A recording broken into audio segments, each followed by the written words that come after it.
So I'm happy to say that we are 16 days into my no buy year and I have not cheated yet. It's been really hard. I have struggled a lot. I have looked at a ton of my favorite shopping websites and looked at their new arrivals, and I've been tempted for sure, but I haven't cheated.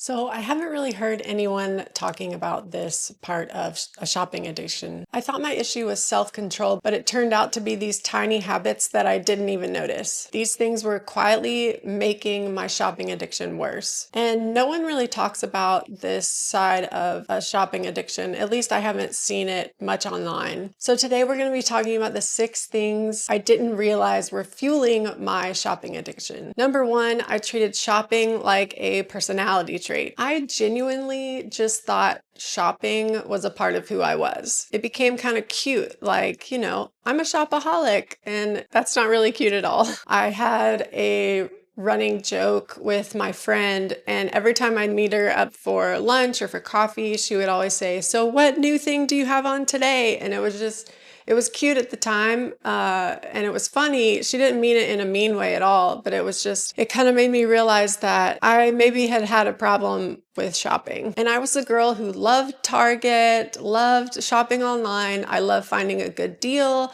I love these shopping hauls, and I love browsing the new arrivals page on all my favorite websites. And it became something that I looked forward to every single day. And I would wake up, and the first thing that I would do is look at the new arrivals page to see what they had just listed overnight. And that would be really exciting for me. And I would spend my morning adding a bunch of things to my cart. And very likely that night I would end up purchasing most of them. And the worst part is I would feel almost obligated to buy something that was on sale. Like if it's on sale or like 70% off, like why would I not get that item? You're saving money, right? And because all of this felt like my personality, I never really questioned any of it. And when something is framed as your identity, shopping really feels like losing yourself when you're doing a no-buy year. And shopping really had become my favorite hobby. It really became my only hobby. So as I'm doing this no-buy challenge, we're 16 days in, and I feel like I've lost a little bit of myself. And I no longer have something to look forward to or really even to talk about. And once you get to this stage, you don't really question your identity. You defend them at all costs. I would hide packages from my husband because I knew that I was buying too much. And when he called me out on it, I would defend it by saying, well, this was on sale. I got a good deal for it. And at no point was I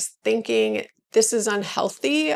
The whole time, I really just thought, this is me. This is who I am. Number 2, romanticizing the little treat mentality. So everything became a reason to treat myself. Bad day, treat. Good day, treat. Overwhelming day, treat. And sometimes it could be as little as getting a coffee in the afternoon before I pick up my boys from school. But it could also be something like buying a $400 coat or buying a luxury handbag. And at some point, the treats weren't special anymore. It just became a part of my daily spending. Like I would buy at least one article of clothing every single day and then add in a bunch of odds and ends, and I've spent a boatload of money for the whole month. And brands reinforce this constantly. All they do is want you to shop and treat yourself. But the problem isn't treating yourself, it's using treats as an emotional regulation. Number 3, consuming shopping content constantly. I told myself that watching shopping content didn't really count because I wasn't buying anything, but I was watching all these hauls and these must-have videos and these Amazon favorites all the time. Even the minimalist or the de-influencing you YouTube videos still made me want the things that they were showing. And this is one of the main reasons I got off social media,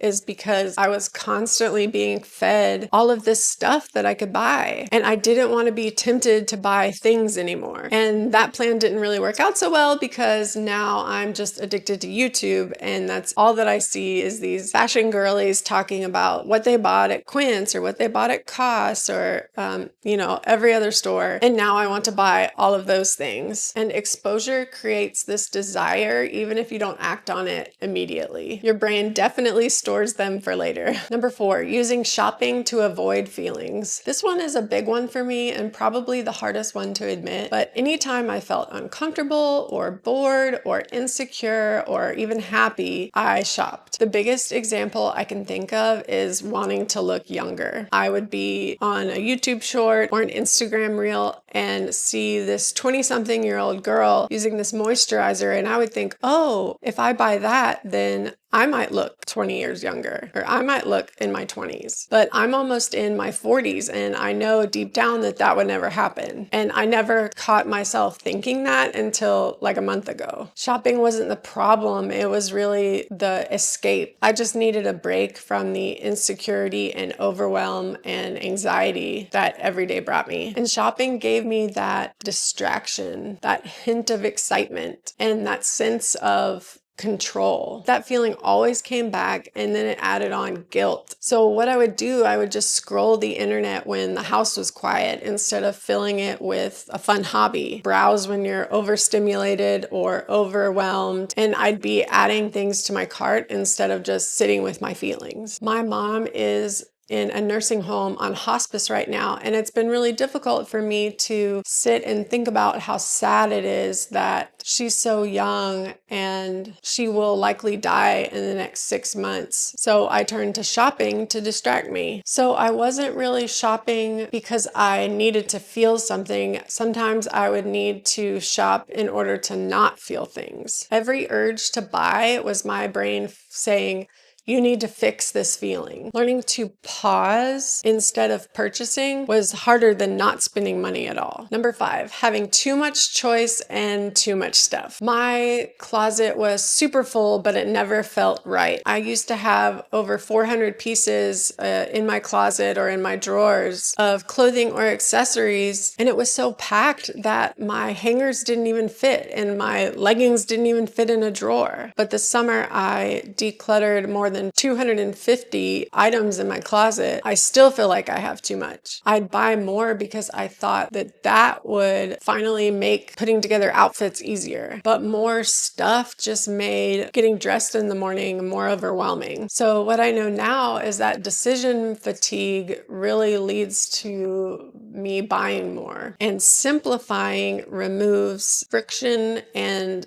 that temptation. And so now I'm hoping that owning less means that I will want to buy stuff less. Number 6, marketing that felt personal but wasn't. Oh my gosh, ads started to feel like a personal sign from God. The algorithm knew my size, my insecurities, and my style, my favorite colors. And these limited time offers made everything feel super urgent. And these marketing emails would get me every single time. And that's why I finally had to unsubscribe to all of them, because I knew that if I looked at them, I was just going to go onto their website and buy something. I almost feel used because it feels really intuitive, but really it's all just engineered to get you to buy more. And so when you add in scarcity plus personalization, that leads to impulse buying. And really, it was just all great marketing. So if you see yourself in all of this, you are not weak or you're not bad at money. These habits are very sneaky and they are often normalized. And now that I'm starting to know these trends, I'm hoping that I can change them or get rid of them entirely. And that awareness is why I'm doing a project pan and a no buy year. And it's not to punish myself, it's to rebuild trust in myself. So if any of this resonated, you are not alone and you're already paying attention to your habits. And if you are doing a no buy year too, I'd love it if you would leave a comment down below and tell me your story. So please like and subscribe to the channel if you haven't already. I'll see you in the next one.